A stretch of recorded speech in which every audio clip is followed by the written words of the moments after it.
Durant la Seconde Guerre mondiale, un groupe de partisans polonais parvint à s'échapper des camps de concentration.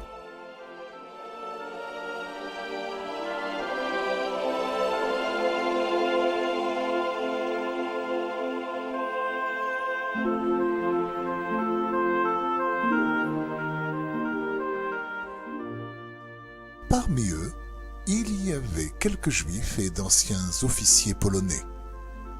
Bien organisés et solidaires, ils réussirent à causer des pertes parmi les nazis. Durant l'une de leurs expéditions, ils trouvèrent un vieux rabbin, affamé, qui avait été laissé pour mort par les soldats allemands qui avaient tué toute sa famille. Un des partisans catholiques eut pitié de lui donna à boire et à manger, et l'aida à se rétablir quelque peu. Ce rabbin n'était d'aucune utilité réelle. On le chargea donc de faire la cuisine et de prier pour la sécurité des combattants.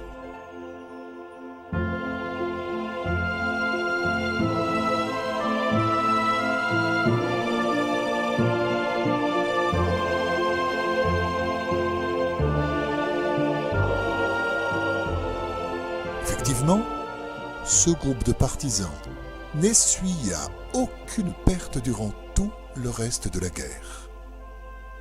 Une fois la guerre finie, le groupe se dispersa.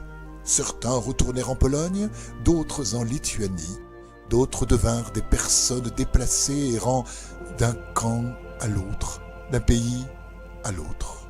Ceux qui s'étaient retrouvés en URSS, constatant que le gouvernement communiste ne leur était pas du tout favorable et les priverait de toute liberté, décidèrent coûte que coûte de franchir la frontière.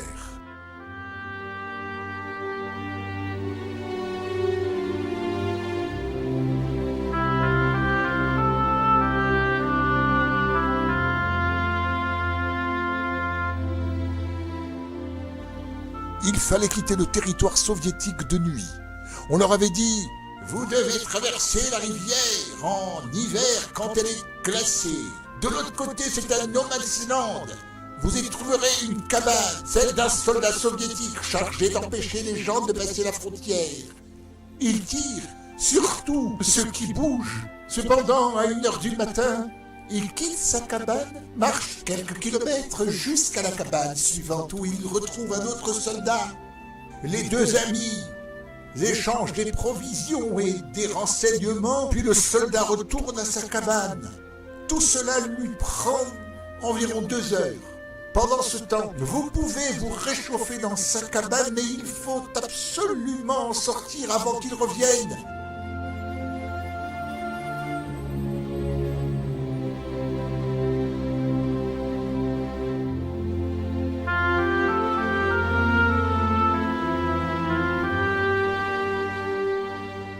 Parmi les partisans, il n'y avait que des jeunes. Les anciens avaient depuis longtemps renoncé à ce genre d'aventure et s'étaient résignés à rester en Union soviétique. Le seul qui voulut se joindre aux jeunes gens était le vieux rabbin. Une discussion agitée s'ensuivit. « Laissons-le là, il pourra toujours se débrouiller ici, il va nous retarder, il ne pourra pas marcher aussi vite que nous. Nous l'avons déjà sauvé et avons fait pour lui plus que nécessaire. » Mais un partisan chrétien s'exclama. « Si nous le laissons derrière, nous sommes condamnés. Je ne partirai pas sans lui. »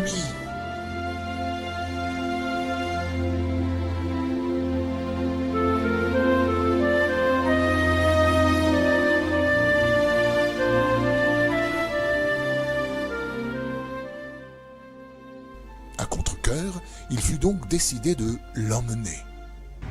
C'était une nuit terriblement glaciale. Une tempête de neige s'était levée. Le chef partisan avait vu juste. Le vieil homme ne pouvait garder le rythme, monter et descendre les collines enneigées. Plus d'une fois, ils furent obligés de ralentir pour atteindre le rabbin. Ils durent même le porter, bien qu'il fût très frêle Il représentait néanmoins un fardeau pour ces hommes vigoureux qui regrettaient en silence de l'avoir emmené.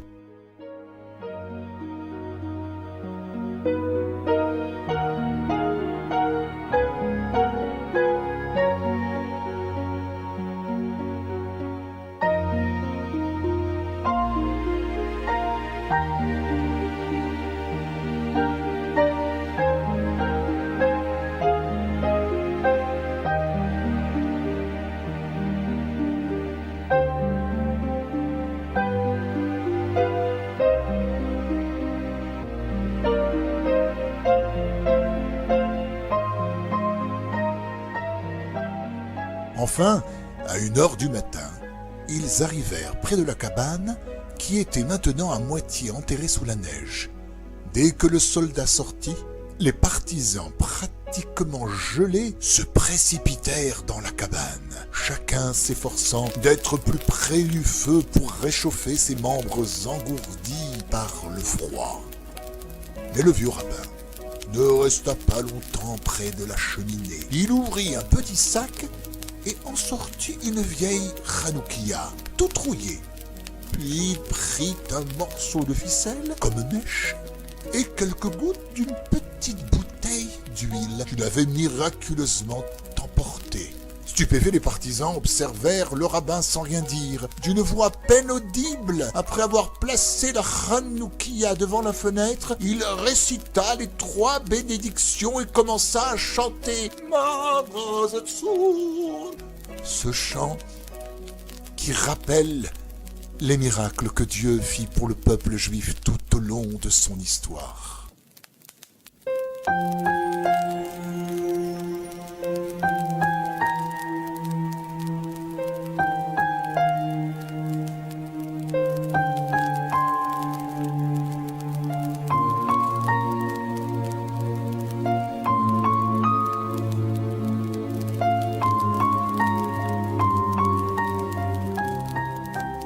C'en était trop. Le chef du groupe sortit de ses gonds et hurla « Éteignez cette lumière! Vous allez ramener le soldat russe en catastrophe et il va tous nous tuer !»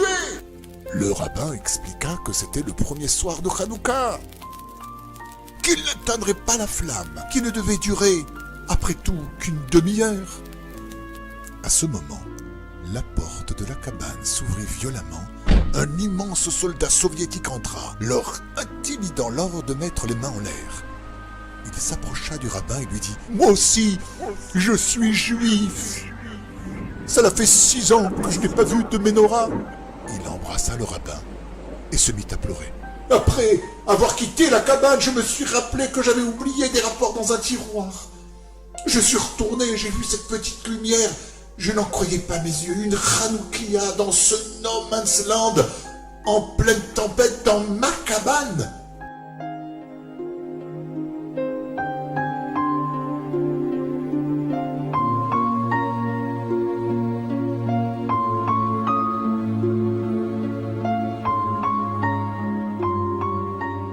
Il rassura ses hôtes, offrit à chacun un grand verre de vodka, et ajouta « Vous avez de la chance que c'était moi qui étais le garde. Un autre soldat vous aurait tous tués. Je vais vous montrer comment traverser la frontière. Souvenez-vous de moi, rabbin. Priez pour que j'aie moi aussi un miracle de Hanouka et que je puisse rejoindre ma famille sain et sauf. » Stupéfaits et rassurés, les partisans suivirent le soldat, passèrent sans difficulté la frontière et une fois de l'autre côté, chacun prit un autre chemin.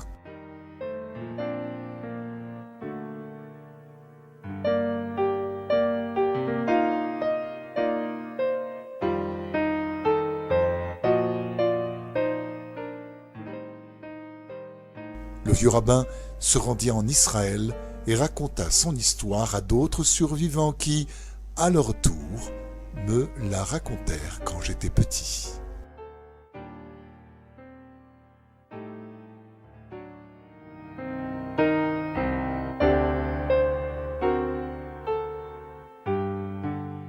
Dans chaque ère spirituelle, Le royaume du mal se renforce pour nous empêcher de servir Dieu et pour nous faire oublier sa Torah. C'est ce qui se passa à Hanouka avec la royauté grecque. Pour l'essentiel, c'est avec les mauvaises passions, les amours déchus, que ces forces négatives ont une emprise sur nous. Grâce à Rabbi Nachman, point de sainteté du peuple d'Israël, là où réside la lumière de l'amour du côté de la sainteté, on soumet ces attaques et l'on annule le mal. Ainsi, le miracle de Hanouka eut lieu grâce aux Kohanim, aspect des tzadikim, qui sont méritants de cette lumière. Et grâce à la fiole d'huile d'olive scellée au-dessous du Kohen Gadol, le grand prêtre, en d'autres termes, même si les forces de l'autre côté impurifient toutes les huiles, allusion à l'intellect, l'esprit de tout un chacun du peuple d'Israël, malgré tout Hachem béni soit-il a pitié de son peuple et nous envoie dans chaque ère spirituelle un tzaddik authentique qui garde l'alliance de la pureté à la perfection. Ainsi son esprit est parfait, tout comme cette petite fiole d'huile pure cachetée du sceau du Kohen Gadol. Allusion au tzaddik, le point qui inclut tout. Avec cette force-là, le juste a le pouvoir de réveiller tout Israël. C'est de là que provient la lumière de Hanouka, que chacun allume dans sa maison. On reçoit alors une clarté spirituelle qui découle de ce point de l'esprit du tzaddik. Nous éclairons ainsi notre parcelle de sainteté. L'obscurité et les mauvaises passions, les amours déchus, sont annulés. Notre cœur s'attache à Dieu béni soit-il. C'est cela, Hanouka, de la racine Chinour, éducation. C'est grâce à la lumière de ce point du tzaddik que l'on s'éduque et l'on commence réellement à servir Dieu. Ce point lumineux, si l'on peut le nommer ainsi, s'inclut en trois aspects. Le point du tzaddik, le point que chacun doit capter et apprendre de son prochain, le point que l'on reçoit en parlant avec Dieu, qu'Hachem nous donne le mérite de recevoir cette belle lumière grâce à la fête de Hanouka. Amen. Chag Sameach.